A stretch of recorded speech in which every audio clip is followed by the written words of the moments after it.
այն իրադարձությունները, որ գնում են մեր տարածաշրջանում, միջին արևելքում եւ մեծ միջին արևելքում, դա վկայում է այն բանի մասին, որ իսկապես Ադրբեջանը պատրաստվում է լայնամասշտաբ կլանելու քաղաքականություն վարել Հայաստանի նկատմամբ։ Դրա բառապատույցը այն էր, որ օրեր առաջ Անկարայում, երբ որ կոնֆերանս էր այսպես կոչված արևմտյան ադրբեջանցիների,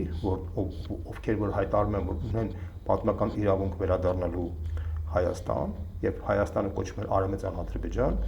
Իլհամ Ալիևը ուղերձով հանդես եկավ այդ կոնֆերանսին, նշելով, որ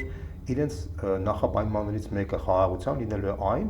որ այդ արևմտյան ադրբեջանցիները պետք է վերադառնան Հայաստան։ Այո, եւ հստակ ժամկետներ էր պահանջել։ Ինքը հայտարարեց, որ ինքը տարածքային պահանջներ չունի Հայաստանի նկատմամբ։ Շատերը նշում են, որ ինքը փորձում է խաբել եւ այլն եւ այլն։ Ես համաձայն չեմ դրա հետ։ Ինքը իսկապես Հայաստանի նկատմամբ տարածքային պահանջներ չունի։ Տարածքային պահանջ նշանակում է, որ քո երկրի հանդեպ ինչ որ տարածքների հանդեպ պահանջ ունի, չէ՞։ Ինքը ամբողջ Հայաստանի հանդեպ պահանջ ունի։